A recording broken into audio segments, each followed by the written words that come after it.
ओम नमः सिद्धेभ्यः। ओम नमः सिद्धेभ्यः। यधर्या भावेन प्रमुदित मनः गणेन्द्रयः छलादासित स्वर्गी गुणगण समध्यासुखनिधि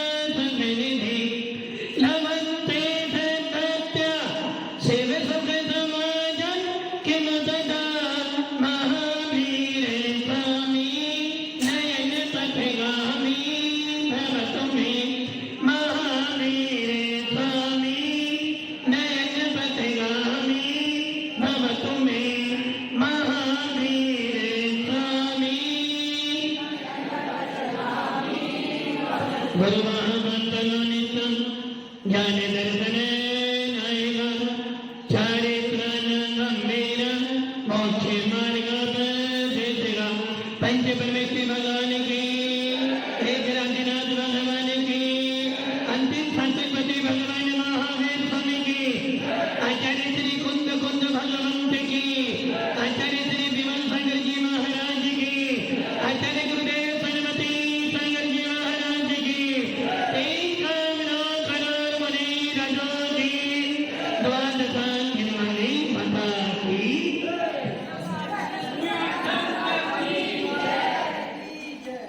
भव्य आत्माओं, अंतिम संदेश भगवान महावीर जिन्होंने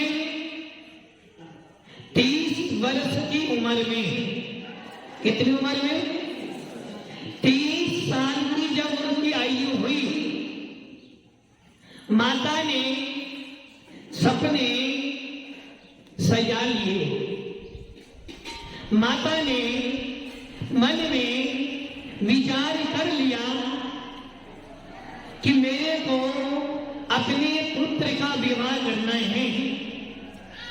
पिता ने रिश्ते देखने के लिए राजदूत को भेज दिया। पिताश्री ने, राजा सिद्धार्थ ने अपने राजगुरु को भेज दिया कि कोई सुशील लड़की कन्या लेकर आना जिससे मेरे पुत्र महावीर का विवाह होगा। जबकि सब जानते थे, सिद्धार्थ भी जानते थे और तीसरा रानी भी जानती थी, वर्तमान को वर्तमान की आवश्यकता है। सब जानते थे कि ये वो महावीर हैं जिनके गर्भ में आने पर 9 महीने तक रत्नों की वृष्टि हुई थी।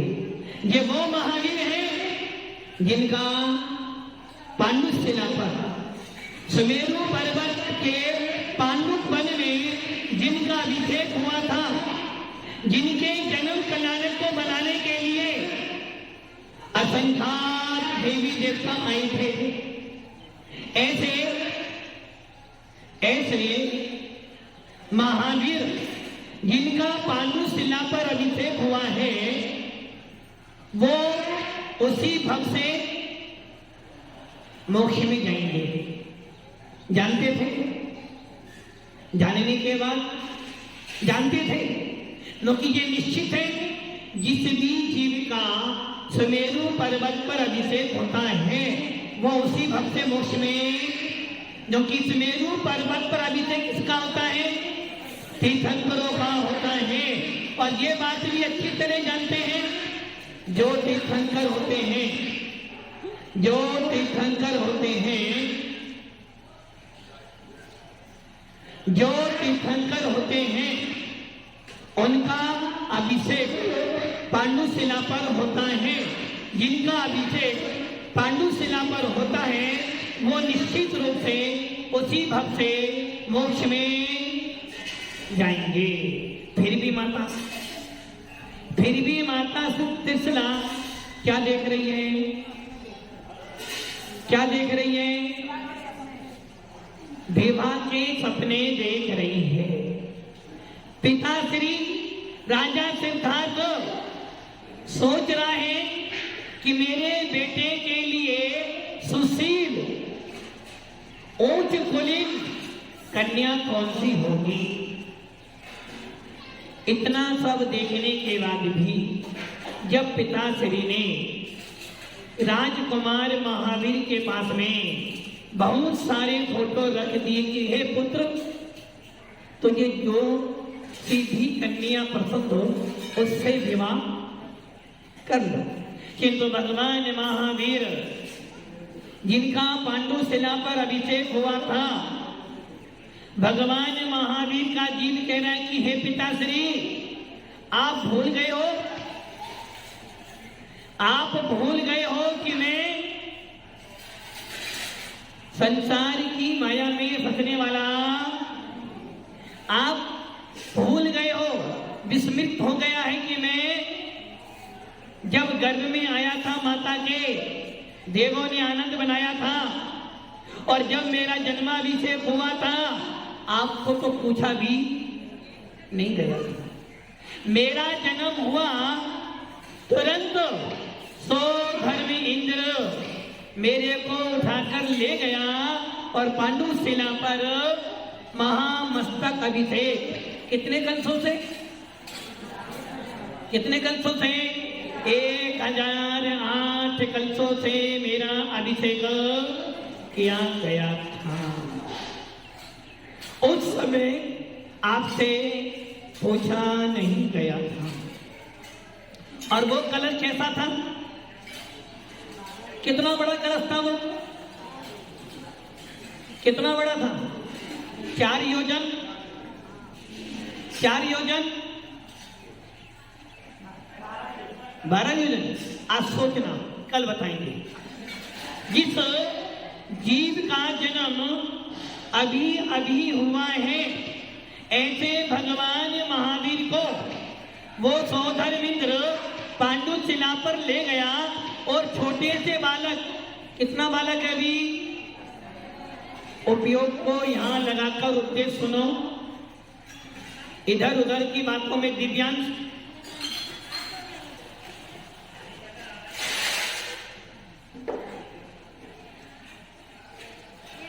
भगवान महावीर का वो जीव कितने समय का था, एक अंतर मुहूर्त यहां जन्म हुआ और वहीं समाचार मिल गया।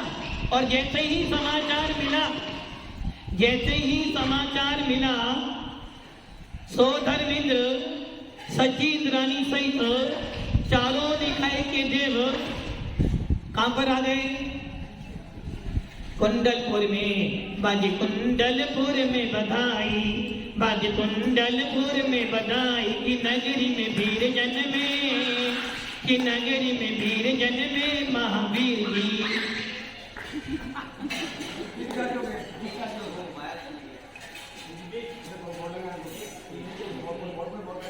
जैसे ही बालक का जन्म हुआ, सौधर्मेंद्र सची इंद्रानी से सहित कुंडलपुर में आया, बालक को उठाकर सुमेरु पर्वत पर ले गया। और जैसे ही सुमेरु पर्वत पर ले गया, किसी का भी उपयोग प्रवचन सुनने में नहीं है, और यदि आपका उपयोग प्रवचन सुनने में नहीं है, हमें हमें सुनाने की आदत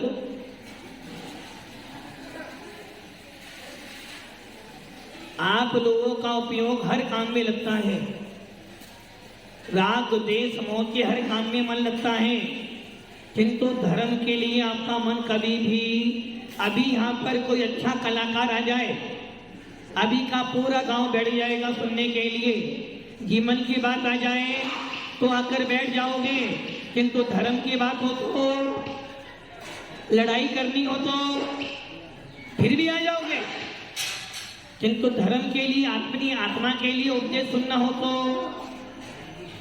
जैन शासन का मतलब मात्र खाना पीना नहीं है, जैन शासन का मतलब मात्र धन कमाना नहीं है, जैन शासन का मतलब कमा कमा के बच्चों का पालन पोषण करना नहीं है, जैन शासन का मतलब है अप्पा सो परमप्पा, आत्मा परमात्मा है, और उस आत्मा के कल्याण के लिए पुरुषार्थ करो।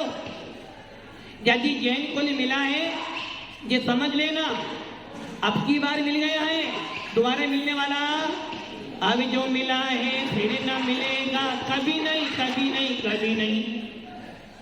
मनुष्य जन्म अनमोल रे, इसे मिट्टी में ना घोल रे, अब जो मिला है फिर न मिलेगा, कभी नहीं कभी नहीं। किंतु आप लोगों को अपने मनुष्य भव का बोध नहीं है। आपका सारा उपयोग कहाँ जा रहा है? बाहर जा रहा है। और जब उपयोग बाहर जाएगा तो क्या मिलेगा? लोग कहते हैं कि देव शास्त्र गुरु के पास जाने पर देव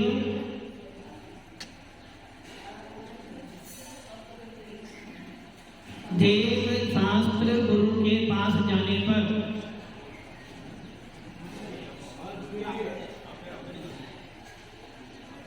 देव शास्त्र गुरु के पास जाने से क्या होता है?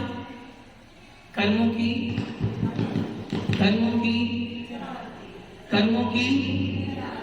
निद्रा होती है।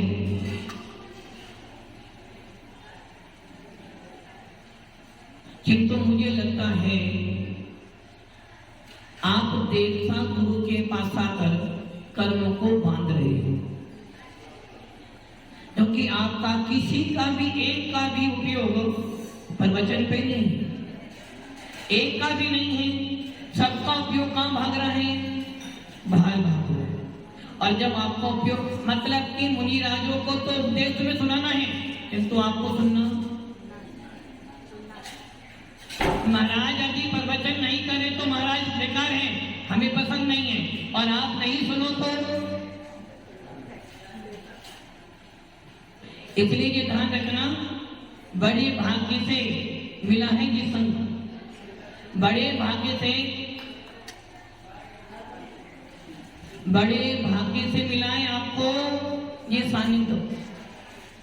और इसके बाद भी यदि आपकी इच्छा उपदेश सुनने की नहीं है तो समझ लेना अति अशुभ कर्म का उदय। मात्र पैसा खर्च कर देना काम पूरा नहीं होगा। पैसे से रोटी मिल सकती है, पैसे से रोटी मिल सकती है, तो पैसे से भूख हो, पैसे से स्त्री तो मां तो मिल सकती है किंतु ममता नहीं मिल सकती है। वैसे ही पैसे से जीन धर्म तो मिल सकता है किंतु जैनत्व नहीं मिल सकता। वैसे ही देव शास्त्र गुरु के पास आकर भी यदि आपका उपयोग अपनी आत्मा में नहीं लगा, देवता गुरु के पास आकर भी यदि आपके मन में, आपकी आत्मा में श्रद्धा उत्पन्न नहीं हुई तो समझ लेना जिन कुल में आना तुम्हारा व्यर्थ हो गया है। अति शुभ कर्मों के आने से संतों का समागम मिलता है, संतों की वाणी सुनने से दुख जन्म मरने का। आपका क्या हो रहा है?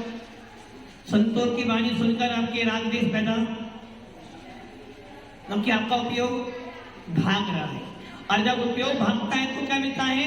कर्मों का बंध मिलता है। इसलिए आचार्य भगवत कहते हैं अपने उपयोग को केंद्रित रखो, अपने उपयोग का इधर उधर मत भगाओ। यदि आपका उपयोग भागेगा तो कर्म का बंध तो महाराज जी हमने कुछ भी नहीं किया। महाराज जी हम तो सवेरे से मंदिर में बैठे थे, महाराज जी सवेरे 5 बजे से लेकर शाम के 7 बजे तक मंदिर में बैठे थे, कुछ भी नहीं किया हमने तो। किंतु तुम्हारा उपयोग कहाँ था? उपयोग कहाँ भाग रहा था तुम्हारा? कभी दुकान पर, कभी घर पर, कभी पोते में, कभी मैडम में, कभी बच्चों में। तो फल क्या मिलेगा? कर्मों का बंध। और एक व्यक्ति दुकान पे बैठा हुआ था, उसका मन कहाँ जा रहा बार बार? देखो महाराज क्या ही है, कितना मेरे पाप कर्म का हो दे कि मैं मंदिर भी नहीं जा पा रहा हूँ, महाराज जी उपदेश भी दे कि मैं क्या करूं, मजबूरी मुझे बैठना पड़ रहा है। उसको क्या हो रहा है कर्मों की, क्योंकि उसका उपयोग कहां पर है, धर्म में। और आप प्रवचन में बैठकर भी, मंदिर में बैठकर भी, देव साथ गुरु के संग में बैठकर भी क्या कर रहे हो, अपने उपयोग को गंदा कर रहे हो। और जब उपयोग गंदा होगा तो कर्मों का बंध भी। तो भगवान महावीर ये सब जानते हैं कि तीर्थंकर जो होते हैं वो उसी वक्त से मोक्ष में जाते हैं। मनोज जी,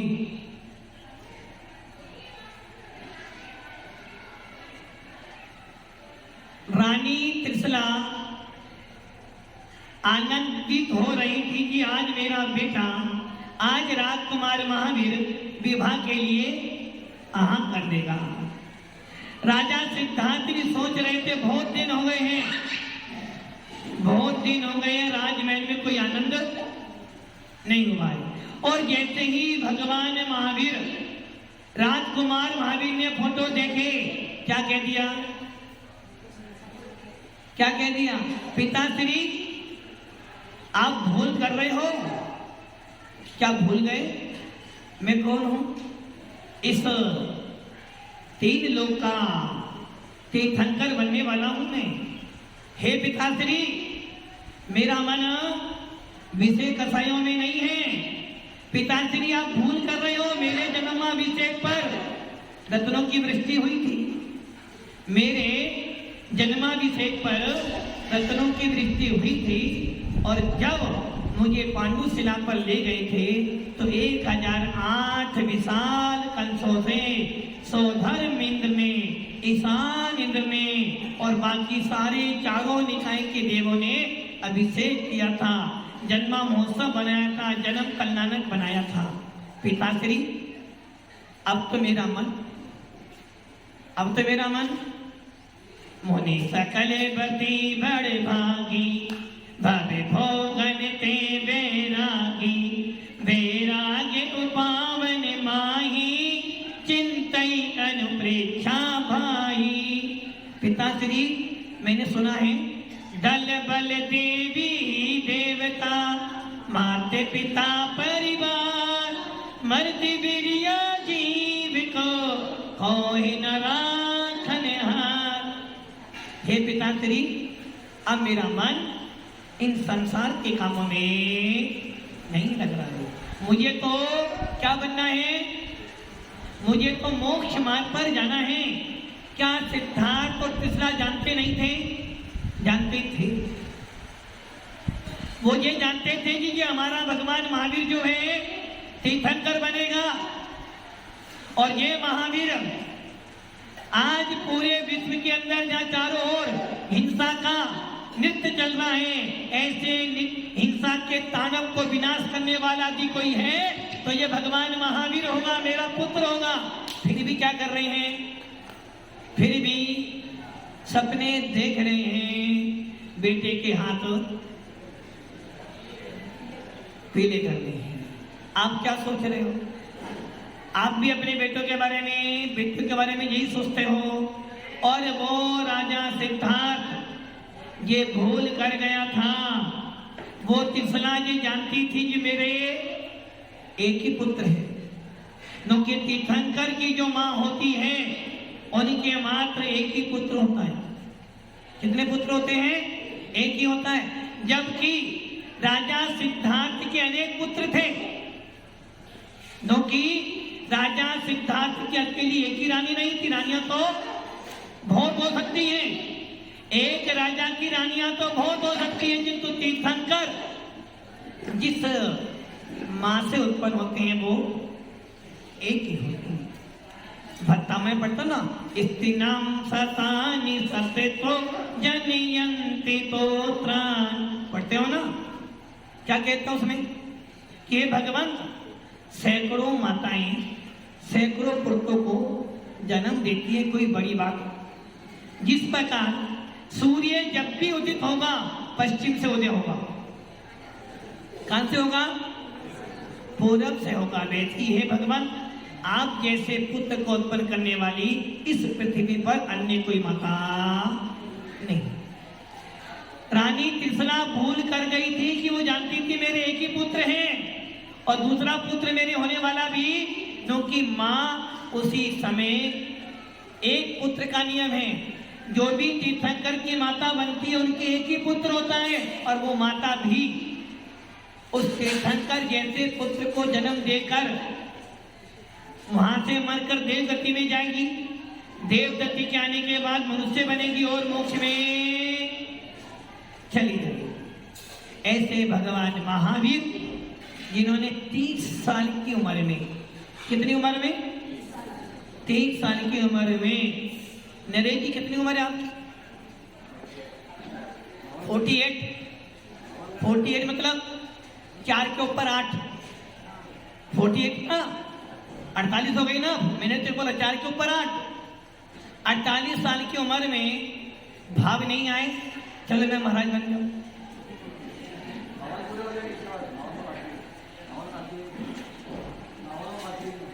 नरेश जी भाव नहीं बने। बोलो महाराज भाव तो बनते हैं, किंतु अभी वो 2 बेटे हैं ना, एक डॉक्टर बनने गया हुआ है, एक अभी अभी आया है, तो उसके हाथ पीले कर दो, उसके बाद सोचूंगा, उसके बाद राजा बनेंगे। दादा बनो। दादा, दादा कौन होता है? दादा आ रहा वो दादा, दादा को मैंने बदमाश, दादा बनोगे आप? दादाजी बनोगे? दादाजी, दादा नहीं बनोगे, दादाजी बनोगे। मतलब कि अभी से सपने सोच रहे हैं कि मैं दादाजी बनूंगा, इसका मतलब है आप सम्य दृष्टि जीव नहीं हो। आप सम्य दृष्टि जीव नहीं हो, क्योंकि आप करें मैं दादाजी बनूंगा उसके बाद महाराज बनूंगा, इसका मतलब है आपको अपनी आयु का बोध हो गया। लंबी आयु है, लंबी आयु है, लंबी आयु है। अपने को ये भी भरोसा नहीं कि यहाँ बैठे बैठे मैं घर जाऊंगा क्या, और वो कह रहे मैं दादाजी बनने के बाद महाराज बनने का सोचूंगा। भव्य आत्माओं, एक एक पल बीतता जा रहा है। आपको ये भी भरोसा नहीं है कि अभी यहाँ बैठे अगली सांस आएगी नहीं आएगी, इसका भी पता।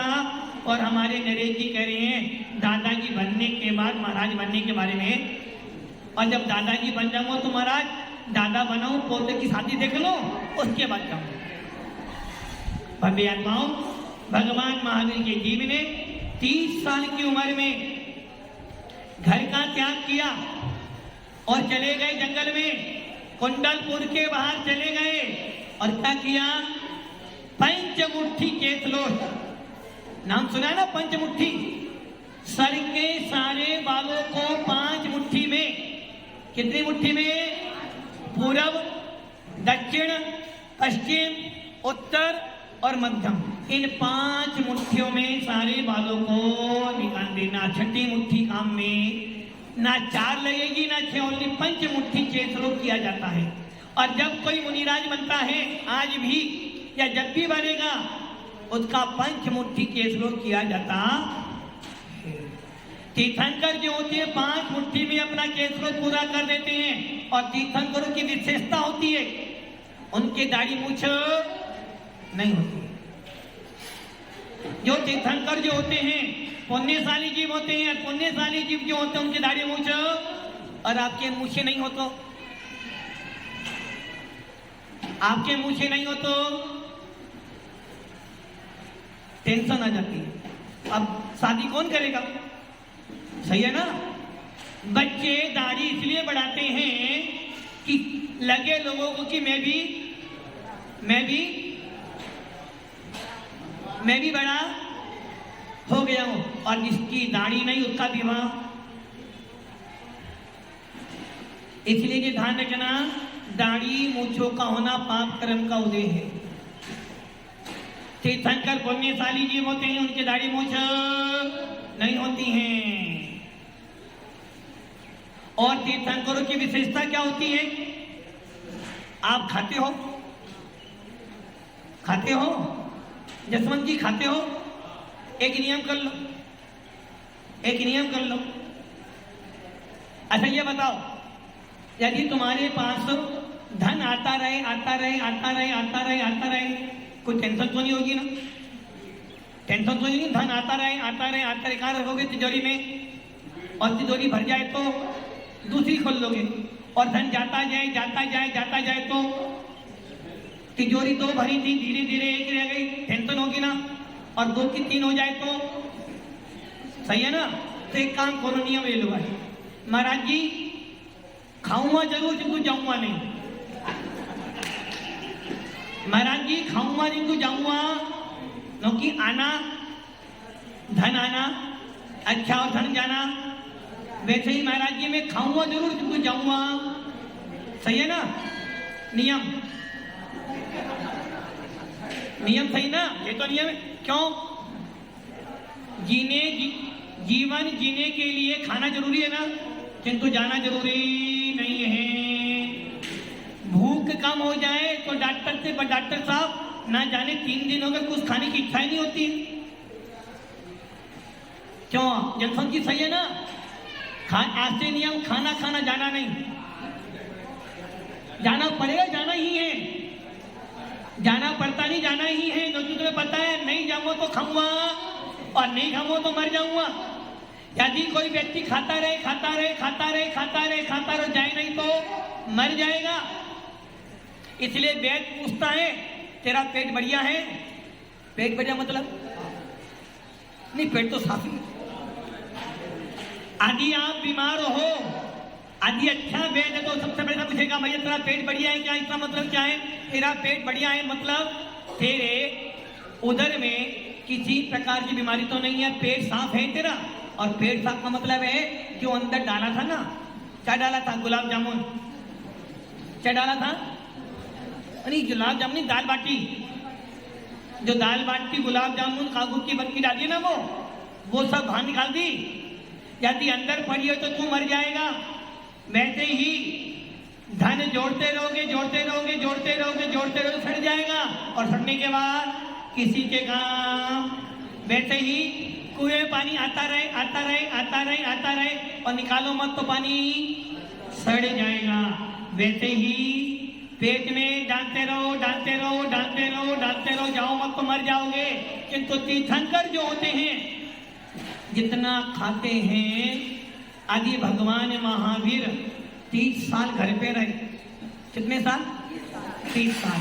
और 12 साल तपस्या की। 42 साल में खाते रहे खाते रहे खाते रहे, किंतु गए नहीं एक बार भी, ना 1 नंबर गए ना 2 नंबर गए। तीर्थंकर जो होते हैं उनको हार तो होता है, किंतु निहार जीवन में कभी निहार नहीं होता है। तीर्थंकर के माता पिता को भी निहार नहीं होता। सोच लो आप, भगवान आदिनाथ 84 लाख पूर्व की आयु लेकर पैदा हुए, 83 लाख पूर्व तक घर में रहे, और उनका भोजन कैसा होता है? कैसा भोजन होता है? जब तक तीर्थंकर घर में रहते हैं तब तक उनका भोजन देव गति से आता है। सुनाई दे रही मेरी बात? आदिनाथ भगवान 83 लाख पूर्व तक घर में रहे, तो उनका सारा भोजन कहां से आया? देव गति से। तीर्थंकर अपनी मां का दूध नहीं पीते हैं, तीर्थंकर अपने घर का भोजन नहीं करते, किंतु मुनि महाराज बन जाने के बाद देवों का भोजन, किंतु मुनि बनने से पहले पहले देवों के द्वारा लाया हुआ भोजन करते हैं। तो आदिनाथ भगवान ने 83 लाख पूर्व, कितने हो गए? 83 लाख पूर्व